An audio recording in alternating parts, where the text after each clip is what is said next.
मैं आप लोगों को सुनाती हूँ महालक्ष्मी व्रत की कथा, तो ध्यान से सुनिए।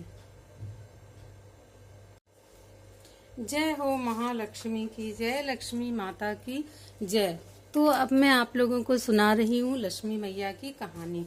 तो क्या कहानी है वो आप लोग ध्यान से सुने, और आप कथा जब आप पूजा करें तो मेरी कहानी को चला दीजिए और पूरी कहानी आप माता रानी को जरूर सुनाएं। तो इसमें जो मैंने बताया, आप लोगों को 16 बार मुंह धोना है, 16 बार आप लोगों को कंधे से स्नान करना है। सब चीज 16 बार आप लोगों को करनी है। 16 गांठ का धागा आपको अपने हाथ सीधे, उसमें जो गांठ आप जो 16 धागा आप रखोगे उसमें 16 गांठ लगा के, और उसकी धूप दीप आरती करने के बाद उसको अपने दाहिने हाथ में बांध के और फिर कथा पढ़ेंगे। तो चलिए मैं सुनाती हूँ महालक्ष्मी व्रत की कथा, जो कि आप ध्यान से सुने। एक समय महर्षि देवप्रान व्यास जी हस्तिनापुर आए। उनका आगमन सुन समस्त राजकुल के कर्मचारी महाराज भीष्म सहित उनका सम्मान आदर करने के लिए राजमहल में सुवर्ण के सिंहासन पर विराजमान कर आर्यपाद आचमन से उनका पूजन किया। व्यास जी के स्वचरित होने पर राजरानी गांधारी ने महर्षि व्यास जी से हाथ जोड़कर प्रश्न किया कि महाराजा, आप त्रिकाल तत्वदर्शी हैं। आपसे हमारी प्रार्थना है कि स्त्रियों को कोई ऐसा व्रत और वह सरल पूजन विधि बताइए जिससे हमारी राजलक्ष्मी सुख पुत्र पौत्र परिवार सदा सुखी रहे। इतना सुन के व्यास जी ने कहा कि हम ऐसे व्रत पूजन का उल्लेख कर रहे हैं जिससे सदा लक्ष्मी जी स्थिर होकर सुख संपत्ति प्रदान करेंगी। वह श्री महालक्ष्मी व्रत है जिनका पूजन प्रतिवर्ष अश्विनी क्वार कृष्ण पक्ष की अष्टमी को किया जाता है। तब राजा रानी गंधारी ने कहा, महानतन, यह व्रत कैसे आरंभ होता है, किस विधान से पूजा होता है, यह विस्तार से बताने का कष्ट करें। महर्षि जी ने कहा कि यह व्रत भद्रपाद शुक्ल पक्ष की अष्टमी के दिन व्रत का मन में संकल्प कर किसी जलाशय में जाकर स्नान कर स्वच्छ कपड़ा पहने, तब ताजी दुर्वा से महालक्ष्मी जी का जल तर्पण देकर प्रणाम करना चाहिए। फिर घर आकर शुद्ध 16 धागों का एक गंडा बना के प्रतिदिन गांठ लगानी चाहिए। इस प्रकार 16 दिन का 16 गांठ का गंडा तैयार कर अश्विनी मास के कृष्ण पक्ष की अष्टमी को व्रत रखकर मंडप बनाकर चंदुआ तान कर उसके नीचे माटी के हाथी पर महालक्ष्मी की मूर्ति स्थापित कर तरह तरह के पुष्प मालाओं से लक्ष्मी जी की व हाथी का पूजन करके कई पकवान सुव्यवस्थित पदार्थों का नैवेद्य समर्पण कर श्रद्धा सहित महालक्ष्मी का व्रत करने से आप लोगों को राजलक्ष्मी सदा स्थिर रहेंगी। ऐसी विधान बताकर व्यास जी अपने आश्रम को प्रस्थान कर गए। इधर समय अनुसार भद्रपात मास की शुक्ल पक्ष की अष्टमी से समस्त राजघरानों की नारियों ने व नगर की स्त्रियों ने श्री लक्ष्मी व्रत का आरंभ कर दिया। बहुत सी नारी गांधारी के साथ प्रतिष्ठा मान हेतु व्रत का साथ देने लगी। कुछ नारी माता कुंती के साथ ही व्रत का आरंभ करने लगी, पर गंधारी जी द्वारा कुछ देश भाव होने लगा। ऐसा होते होते 16 दिन व्रत के समाप्त होकर 16वां दिन जब अश्विनी कृष्ण पक्ष की अष्टमी आ गई, उस दिन प्रातः काल से नर नारियों ने उत्सव मनाना आरंभ कर दिया और समस्त नर नारी राजमहल में गांधारी जी के यहाँ उपस्थित हो तरह तरह से लक्ष्मी जी के मंडप व माटी के हाथी बनाने सजाने की बड़ी तैयारी करने लगे। गांधारी जी ने नगर की सभी प्रतिष्ठित नारियों को बुलाने को सेवक भेजे, पर माता कुंती को नहीं बुलाया गया और न ही कोई सूचना भेजी।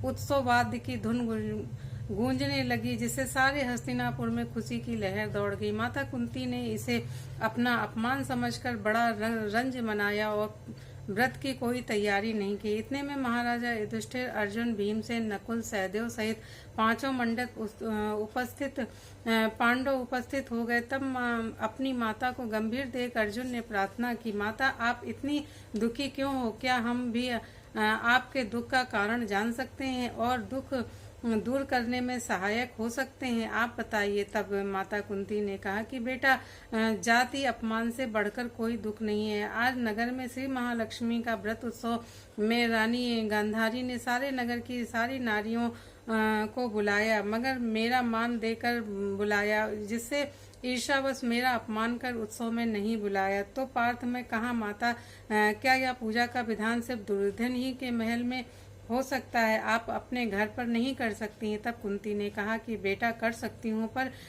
बस साज सामान इतनी जल्दी तैयारी नहीं हो सकती है, क्योंकि गांधारी के 1000 पुत्रों ने माटी का विशाल हाथी तैयार करके पूजन का साज सजाया है। यह ऐसा विधान तुमसे न बन सकेगा, और उत्सव की तैयारी आज दिन भर में कैसे हो सकती है। तब पार्थ ने कहा कि आप पूजन की तैयारी करो माता, मैं नगर में सबको बुलावा भेज दो, और मैं ऐसा हाथी पूजन को बुला रहा हूँ जो आज तक हस्तिनापुर में वासियों ने देखा न पूजा किया होगा। अब मैं आज ही इंद्रलोक में से इंद्र का हाथी ऐरावत जो पूजनीय है उसे बुलाकर तुम्हारी पूजा में उपस्थित कर दूंगा, तो आप अपनी तैयारी करें। इधर माता कुंती ने सारे नगर में पूजन का ढिंडोरा पिटवा दिया और पूजा की विशाल तैयारी होने लगी। तब पूजन से सुरपति को ऐरावत भेजने को पत्र लिखा और एक दिव्य बाण में बांधकर धनुष पर रखकर देवलोक से इंद्र की सभा में फेंका। इंद्र ने बाण से निकालकर पत्र खोला और पढ़ा तो आश्चर्य से अर्जुन को लिखा कि हे पांडु कुमार, ऐरावत तो भेज दूंगा, पर वह इतनी जल्दी स्वर्ण के सिंहासन स्वर्ण से कैसे उतर सकता है। तुम इसका उत्तर शीघ्र लिखो। पत्र पाकर अर्जुन ने पत्र में बाणों का रास्ता बना के हाथी उतारने की प्रार्थना की, क्योंकि स्वर्ग से हाथी नहीं उतर सकता है, ऐसा इंद्र ने कहा। तो अर्जुन ने कहा कि मैं बाणों का मैं रास्ता बनाकर और हाथी उतारने की प्रार्थना को लिखकर उन्होंने वापस कर दिया।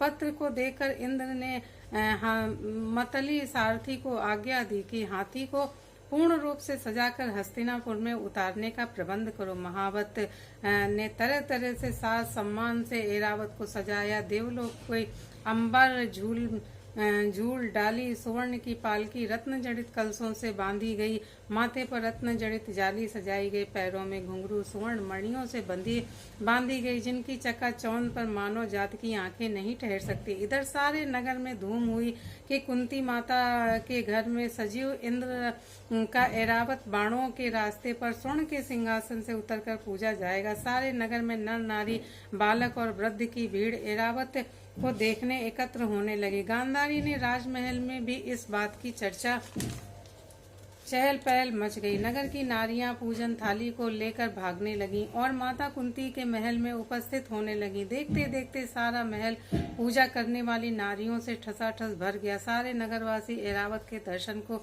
गली गली सड़क सड़क महल महल अटारियों पर एकत्र हो गए। माता कुंती ने ऐरावत को खड़ा करने हेतु रंग बिरंगे चौक को पुरवाकर नवीन रेशमी वस्त्र बिछवाकर हस्तिनापुरवासी तरह तरह की स्वागत की तैयारी में फूल माला अबीर केसर आदि हाथों में लेकर पंक्ति वक्त खड़े हो गए। इधर इंद्र की आज्ञा पाकर ऐरावत स्वर्ण के बाणों से बनाए रास्ते से धीरे धीरे आकाश मार्ग से उतरने लगा, जिसके आभूषणों की आवाज नगरवासियों को आने लगी। ऐरावत के दर्शन होते ही नर नारियों में जय जयकार के नारे लगाना आरंभ कर दिए। ठीक सायंकाल ऐरावत माता कुंती के महल में चौक में उतर आया। यह समस्त नर नारियों ने पुष्प माला अम्बीर केसर को चढ़ाकर स्वागत किया। महाराजा धौम्य पुरोहित द्वारा ऐरावत पर महालक्ष्मी जी की मूर्ति स्थापित करके वेद मंत्रों द्वारा पूजन की गई। नगरवासियों ने भी महालक्ष्मी का पूजन स्वागत करके ऐरावत की पूजन की। फिर तरह तरह के मेवा पकवान देकर ऐरावत को खिलाए गए। ऊपर से जमुना जल पिलाया गया। फिर तरह तरह के पुष्पों से ऐरावत पर वर्षा की गई। पुरोहित द्वारा स्वास्तिक पुनः वचन पर वती नारियों द्वारा लक्ष्मी जी का पूजन विधान से कराया गया। कुंती ने व्रत के डोरे के गंडा से 16वीं गांठ लगाकर लक्ष्मी के सामने अर्पण किया। ब्राह्मणों को पकवान मेवा मिठाई और भोजन की व्यवस्था की गई। तब वस्त्र द्रव्य सुवर्ण अन्य आभूषण दे करके ब्राह्मणों को संतुष्ट किया गया। तत्पश्चात सभी व्रती पूजन में नर नारियां ने श्री महालक्ष्मी जी को दीपक जलाकर प्रेम से संपूर्ण पूजन कर आरती आरंभ की। तो इस तरह से महालक्ष्मी की व्रत का पूजन हुआ। उसके बाद आरती हुई और माता कुंती ने यह व्रत पूर्ण किया। तो ये थी महालक्ष्मी व्रत की कथा जो मैंने आप लोगों को सुनाई। तो ये है महालक्ष्मी व्रत की कथा।